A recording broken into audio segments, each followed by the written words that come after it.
Selamat pagi, perkenalkan nama saya Timotius Kusuma Agnenda Putra dengan NIM F11 2023 00102. Pada video presentasi ini saya akan menjelaskan tentang klasifikasi citra kebakaran hutan berbasis deep learning menggunakan dataset Flame Vision. Video ini dibuat merupakan penjelasan untuk pemahaman individu, tugas, ujian akhir semester mata kuliah penglihatan komputer dan analisis citra. Apa saja yang dibahas pada video ini? Yang pertama adalah dataset, Flame Vision dan karakteristik distribusi. Kedua adalah metode processing dan 3 arsitektur model. Yang ketiga, performa analisis dan uji statistik. Yang keempat, kesimpulan. Selanjutnya, dataset Flame Vision. Di sini kita dapat mengetahui informasi utama. Dataset yang saya gunakan berasal dari platform Kaggle.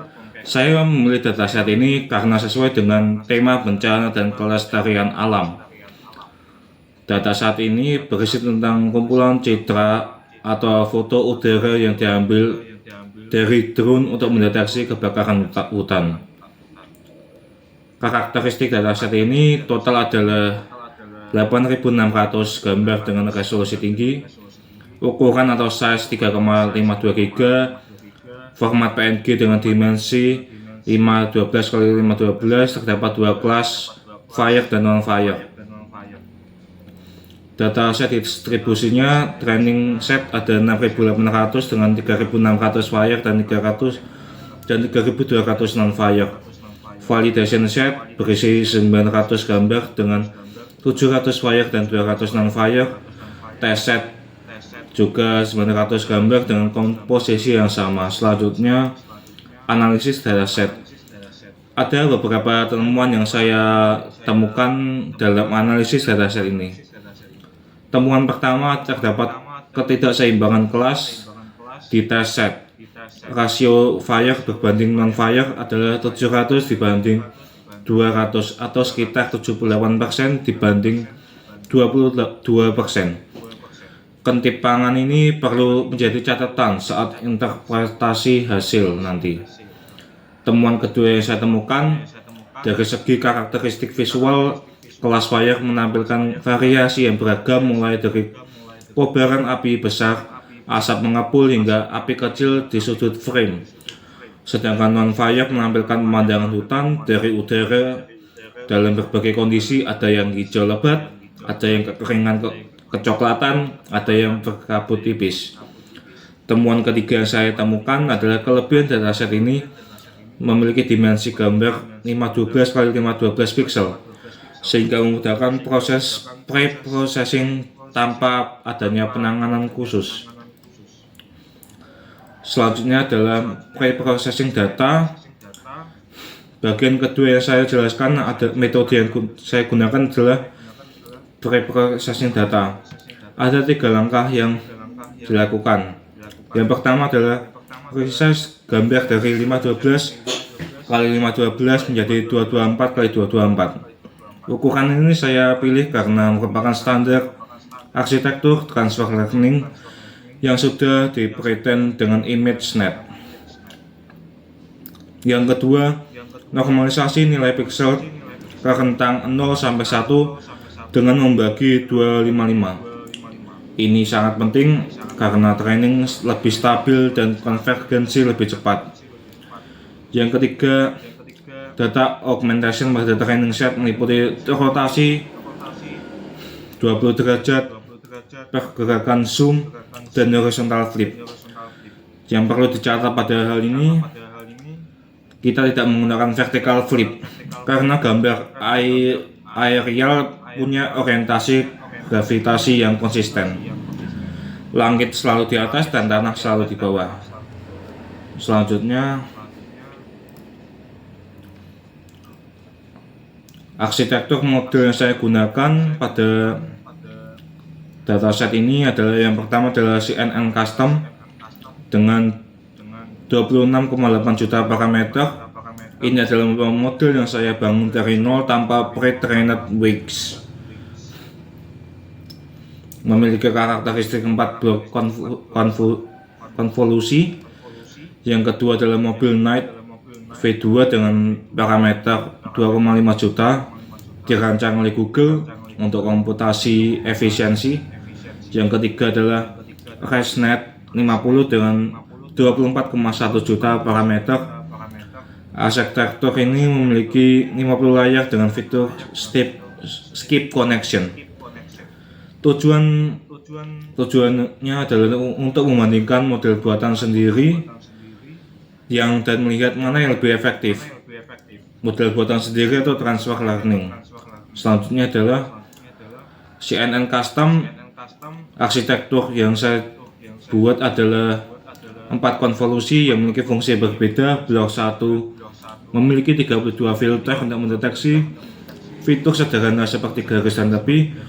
Blok 2 menggunakan 64 filter untuk mendeteksi tekstur. Blok 3 menggunakan 128 pola untuk lebih mengenali pola abstrak.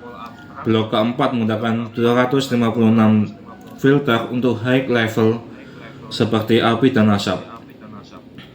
Setiap blok berisi konfi 2D untuk ekstraksi fitur, batch normalization untuk stabilisasi training, max polling untuk reduksi dimensi, dan dropout untuk mencegah overlifting.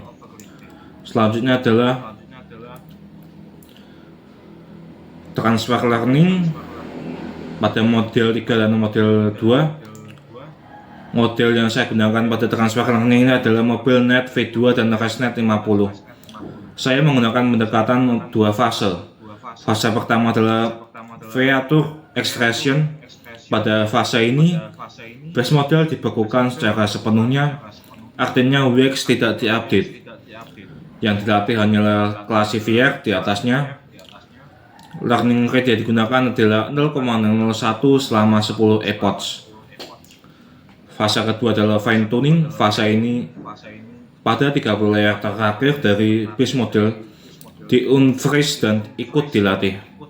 Learning rate diturunkan drastis menjadi 0,00001 selama epochs. Mengapa learning rate diturunkan selama fase kedua? Agar perubahan WX tidak terlalu drastis dan tidak merusak pengetahuan yang sudah ada di pre-trained model. Selanjutnya adalah konfigurasi dan callbacks. Untuk konfigurasi training yang saya gunakan, image size 224x224 pixel, batch size 32, optimizer Adam, loss function binary crosentropy, CNN custom yang dilatih dengan 20 epochs, sedangkan transfer learning menggunakan skema 10 plus 10 epochs. Yang penting adalah untuk penggunaan fallbacks, saya menggunakan early stopping untuk menghentikan training otomatis jika validation loss tidak membaik selama 5 epochs dengan fitur restore base weight. Reduce LR on plateau untuk menurunkan learning rate secara otomatis dengan faktor 0,2 jika performa stagnan selama 3 epochs. Selanjutnya adalah hasil evaluasi dataset. Bagian ketiga saya jelaskan adalah hasil yang diperoleh. Berikut performa dari ketiga model pada dataset. CNN Custom mencapai akuransi 99,95,44 dan F1 Score mencapai 95,59. Mobil Knight V2 mencapai hasil terbaik dan akurasi 98,44% dan F1 Score dengan 98,46. ResNet 50 memiliki performa terendah dengan akurasi 93,67 dan F1 Score dengan 93,93. Berikut adalah gambar model performa model yang saya lakukan ini. Selanjutnya adalah analisis conversion matrix. Selanjutnya adalah analisis confusion matrix yang terdapat pada ini ada temuan yang sangat menarik. Ketiga model ini konsisten menghasilkan false positif sama dengan 0. Artinya tidak ada gambar non-fire dan silahkan diklasifikasikan sebagai fire. Sebaliknya, semua kesalahan adalah pada false negatif, yaitu gambar fire yang tidak terdeteksi.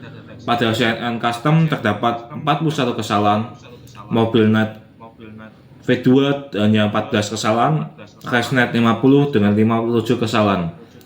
Apa implikasinya dalam konteks deteksi kebakaran hutan?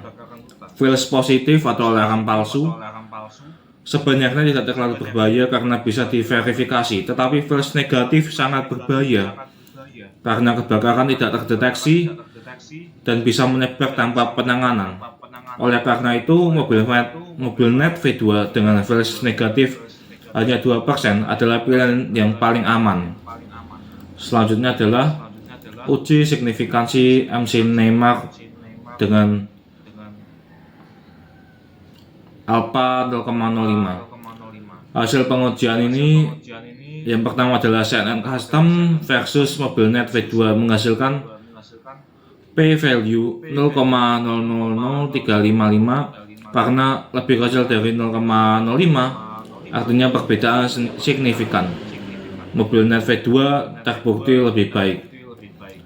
Yang kedua, CNN Custom versus ResNet 50 menghasilkan p-value 0,129 karena lebih besar 0,05, artinya perbedaan tidak signifikan. Kedua model dianggap setara secara statistik data. MobileNet V3 versus ResNet menghasilkan p-value yang mendekati 0, artinya perbedaan yang sangat signifikan. Terbukti MobileNet terbukti lebih sangat baik. Kesimpulannya, MobileNet V2 secara statistik terbukti lebih unggul dari dua data lainnya. Selanjutnya, mengapa hasilnya demikian? Mengapa MobileNet V2 unggul? Pertama, arsitekturnya yang sangat efisien dengan interface residual, sangat cocok untuk binary classification. Kedua, pre-trained networks dari ImageNet sudah mengandung pengetahuan tentang fitur visual seperti edge, tekstur, dan warna api, sehingga model tidak perlu belajar dari nol. Yang ketiga, ukuran yang dihasilkan sangat pas dengan 2,5 juta parameter dan tidak menghasilkan kapasitas dan tidak kelebihan data. Sebaliknya, mengapa ResNet 50 underperform atau di bawah performa? ResNet 50 terlalu besar dengan 24 juta parameter untuk dataset yang hanya 8.600 gambar. Analoginya seperti menggunakan ekskavator untuk menggali lubang kecil.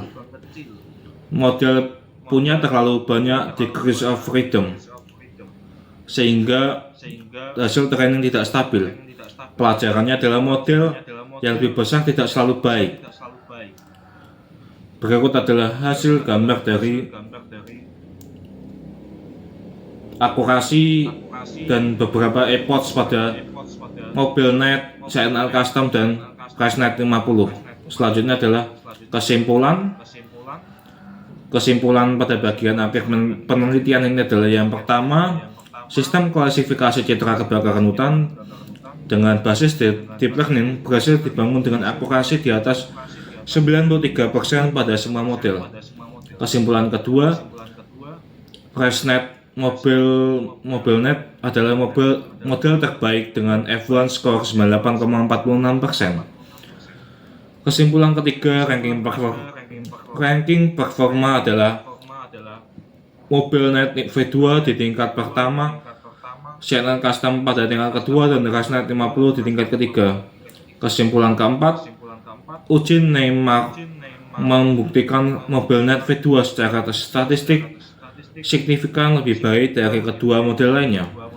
Kesimpulan kelima, transfer learning dengan arsitektur yang tepat lebih efektif daripada membangun CNN dari nol maupun menggunakan arsitektur yang lebih besar. Temuan tambahan yang saya temukan adalah semua model memiliki false false positif 0. Sedangkan Mobilnet V2 memiliki false negative rate terendah yang hanya memiliki 2%. Selanjutnya adalah rekomendasi untuk deployment sistem deteksi kebakaran adalah pada Mobilnet V2. Alasannya performa terbaik dengan F1 score 98,46% atau tertinggi, false negative rate terendah hanya 2% yang sangat penting untuk keselamatan. Ukuran model ringan dengan 2,5 juta parameter cocok untuk deployment pada perangkat terbatas seperti drone dan lain-lain.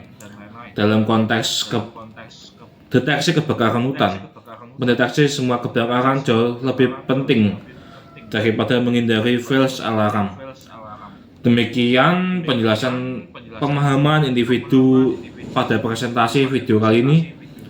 Seluruh kode program yang saya buat dan hasil output serta laporan akan saya kumpulkan melalui Kuino.